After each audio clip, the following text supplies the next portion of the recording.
On Thursday evening last, we were occupied with Psalm 51, and the Lord gave us a very precious word, and our brother was very greatly helped. We shall not forget it. And I'm sure he will not feel that I am trying to improve upon what was said when I bring you back to that psalm this morning for a few minutes.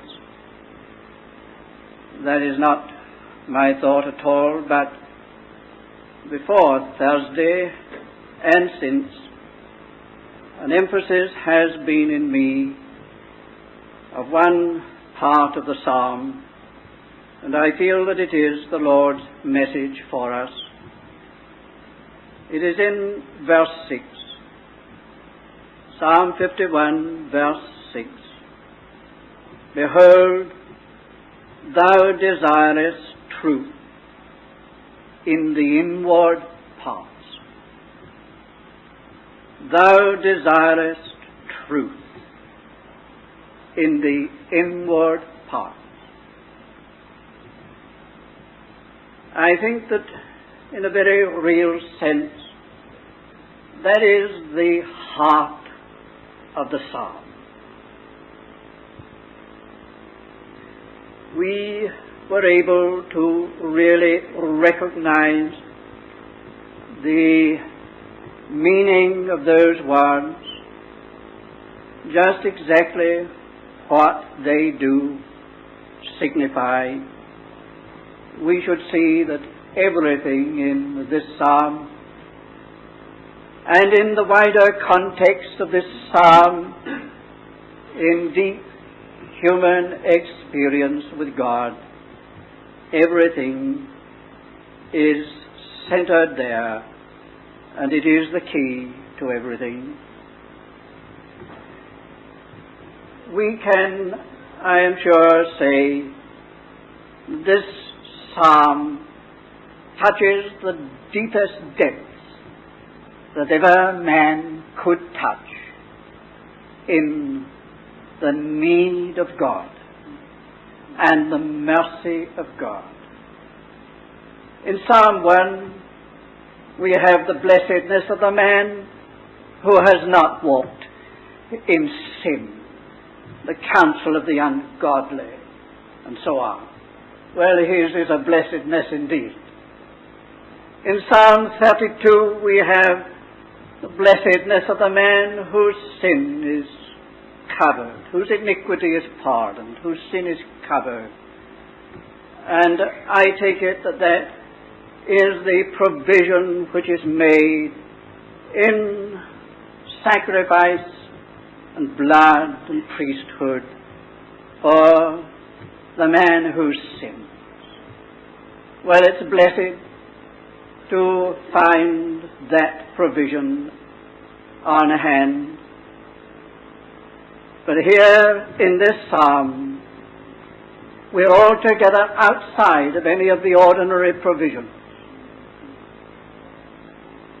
Perhaps you have not recognized this, that David's sin, which was behind this psalm, was altogether outside of the provision of the law of Moses. There was no provision in that whole sacrificial system for this sin. The sin of David was the sin unto death.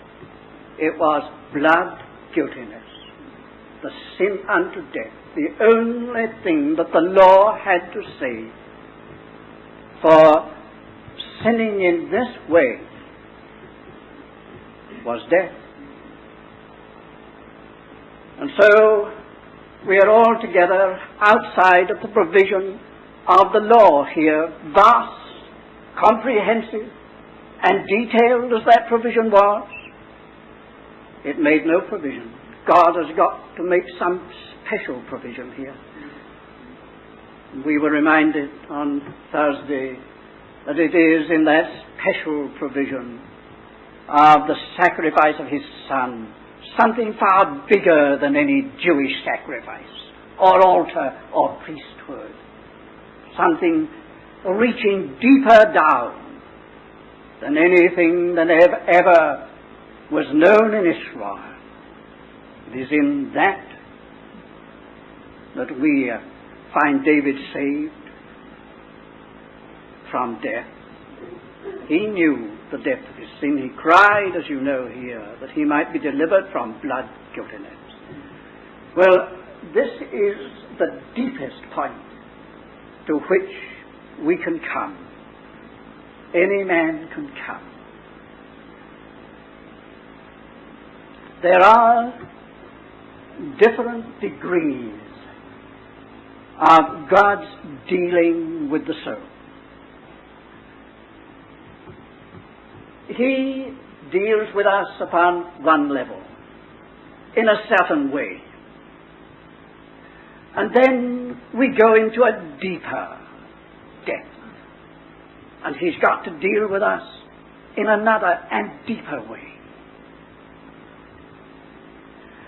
And still we go deeper. And he has got to make a provision and deal with us in a still deeper way. I'm not saying that it is in the ordering and will of God that we go right down to these depths. But here is a wonderful thing. God is going to touch bottom in this matter of man's sin and man's need and his own grace. He'll touch bottom. That is, he'll go to the deepest depths. And when David says, "Thou desirest truth in the inward parts," he's going beyond the law, which was all outward. No mere formalism about this. No mere Jewish ritual in this. No mere outward observance of the rites and the ceremonies in this. No, this has got to go right into the innermost being, in the inward parts. In the inward parts. And God works toward that. God is ever working toward the most inward parts. Do you recognize that? You understand what he's doing with us? Oh, he will meet us in blessing on a certain level as we walk before him like the man in Psalm 1. He will meet us with his gracious provision when we transgress and trespass and fail and do wrong. He'll meet us there in grace. But God is going to pursue this matter to the most inward place of our being and register there his work of grace and redemption. Thou desirest. And David did not come to that until he reached the profundest, the deepest place of need, of failure, of conscience, weakness, and worthlessness. Then he cried, "It's not enough to just please God in ordinary ways. It is not enough to observe the ritual of the law and go to the ceremonies and carry out all that which is external. God is after truth in the inward part, right down into the depths of our being." Why? Why? Because truth is a major feature and constituent of the divine nature. God is called the God of truth, the God of truth. Jesus Christ, the second person of the Godhead, called himself the truth. I am the truth. For this purpose came I into the world, that I might bear witness of the truth. The Holy Spirit is described as the Spirit of truth when he, the Spirit of truth, is come. The Godhead, Father, Son, and Holy Spirit, are characterized by this one feature, truth. And God desires and has set his heart upon having people who are partakers of the divine nature. And so he is working ever more deeply toward this end. What is true of himself shall be true of his children, those begotten of him, that they should be true sons of God in this sense.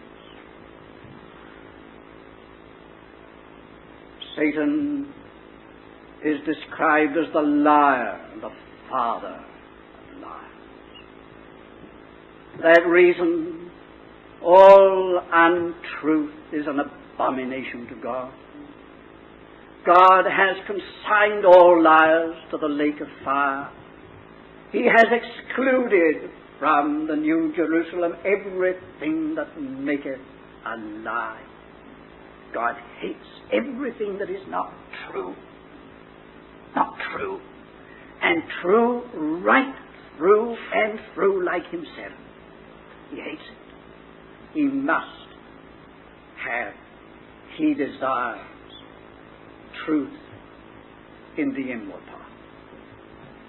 The interference of Satan with God's creation, with man, resulted in man becoming something false where God is concerned. He is a misrepresentation of God's mind. And he is a deceived creature. The God of this age, says Paul, had blinded the minds of the unbelieving. Man is a deceived, blinded creature.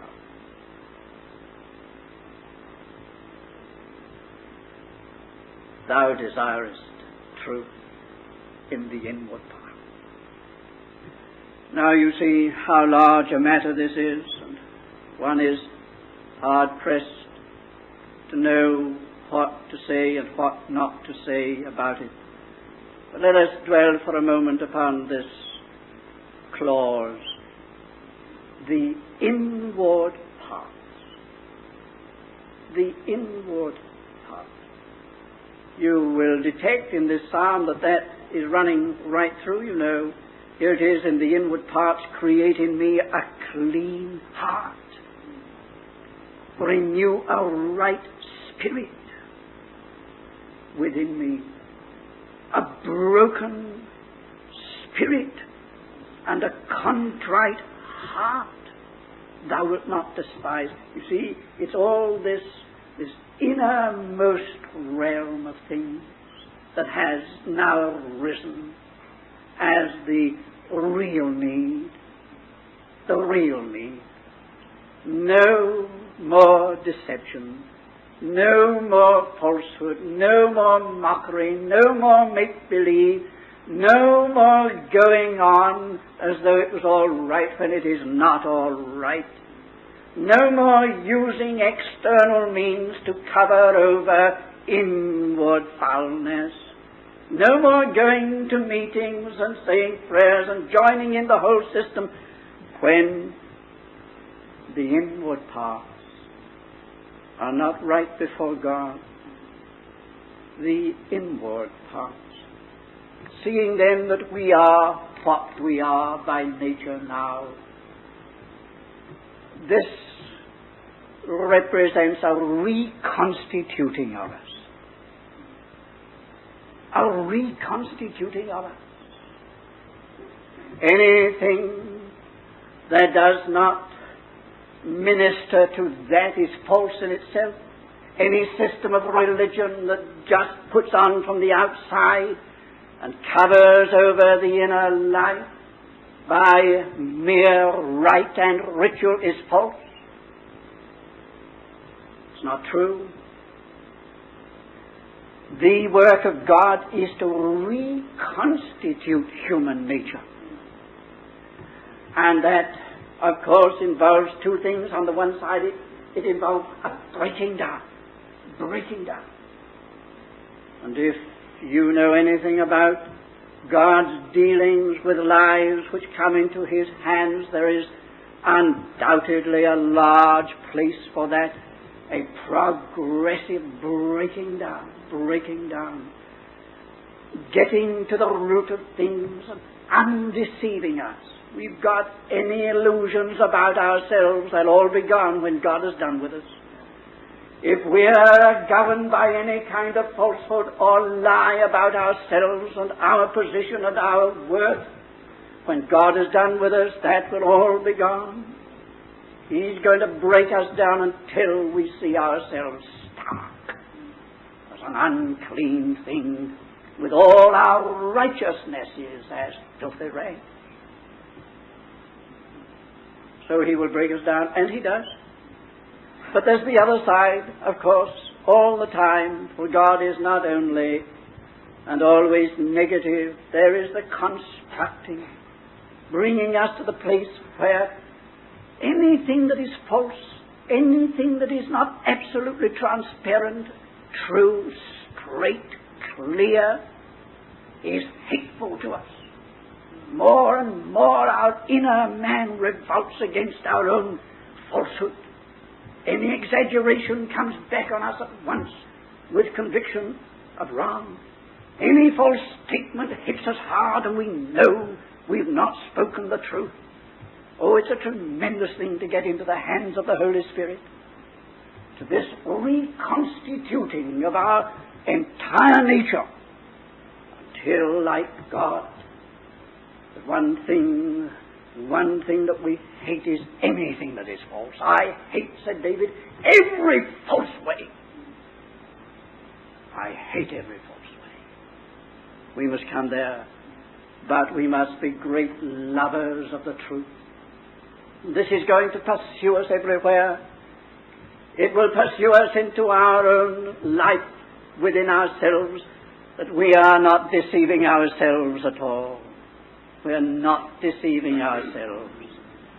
Before God, we know exactly what God thinks about us, and we know where we stand in the light.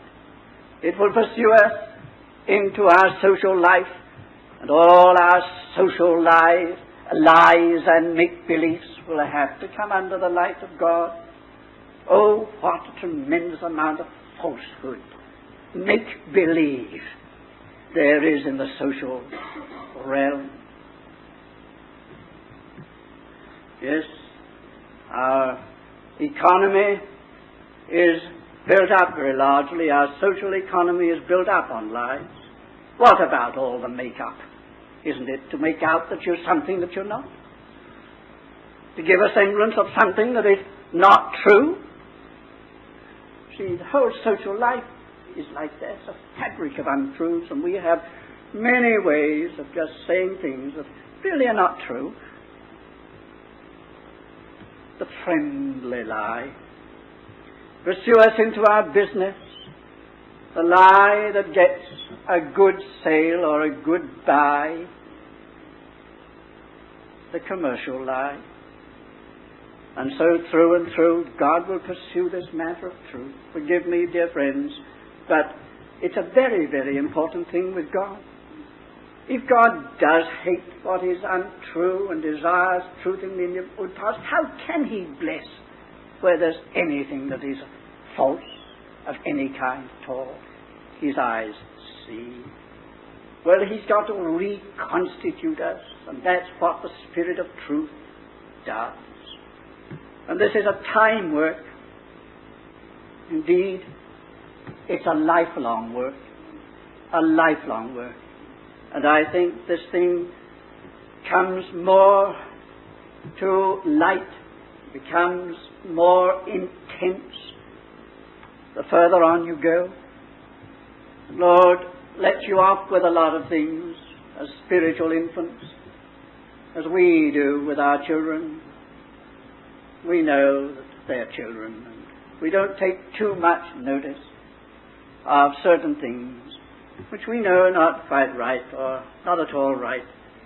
And God is very patient and very tender to bring us on. It wouldn't do for Him to come right in with all the fullness of the exactness of His nature too soon. He spreads it over a whole lifetime, and the nearer we come to the Lord, and the closer we walk with Him, the more meticulous the Holy Spirit is over this matter of truth. Closer are His dealings with us. It's very true. You see, perfecting truth in the fear of the Lord. Perfecting. The nearer we get to the end, perhaps, the more stringent will be the Lord's dealings with anything false in our lives. It's a time matter, but God is very faithful. He's very faithful. He doesn't let things pass. Do we want Him to? Well, it's not comfortable to say yes, but it's good that He should be faithful with every inconsistency, every contradiction, every falsehood in the inward parts.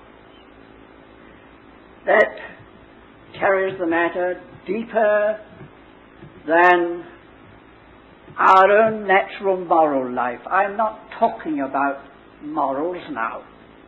It's right to be honest. It's right to have integrity. It's right to be straight. It's right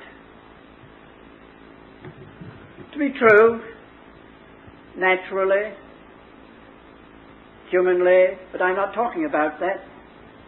This thing goes deeper than what we call common honesty.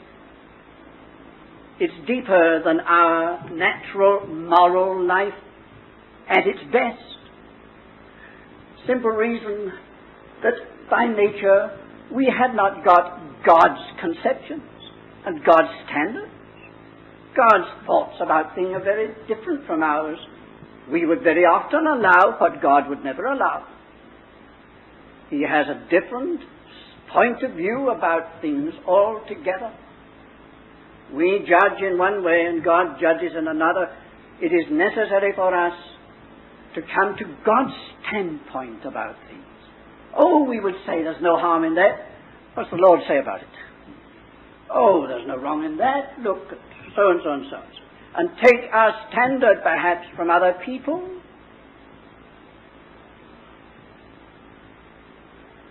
We have known people to do that.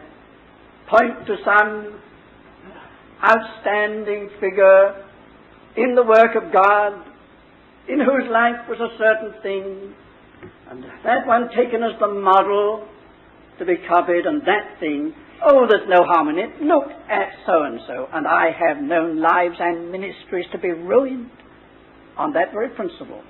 No, God says, walk before me. Not before any human model. Not before any human standard.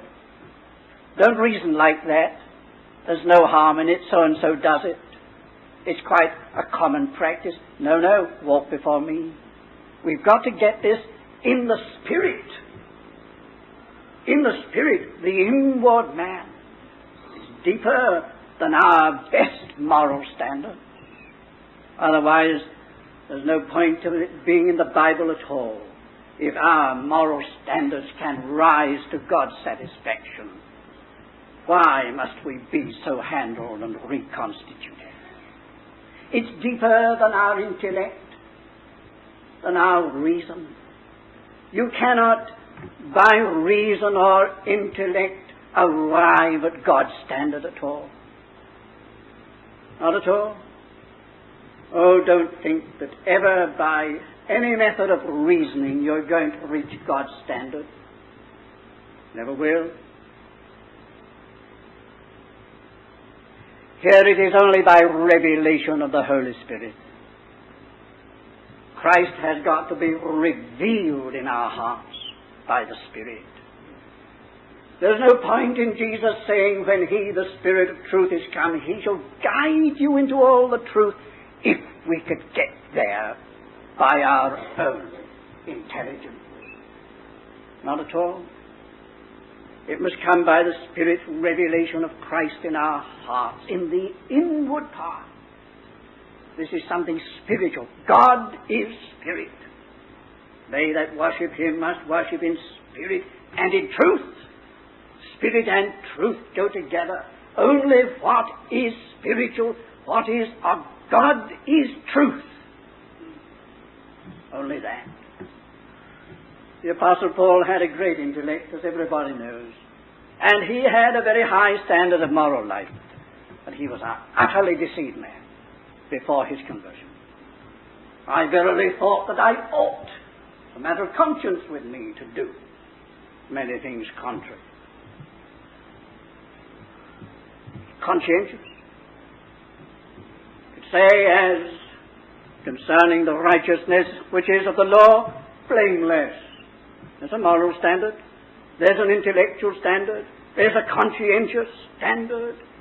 But all wrong, mistaken, deceived. No, that's not the way. It's only by the work of the Holy Spirit Himself in us, changing us, completely changing us. Maybe that common honesty, sincerity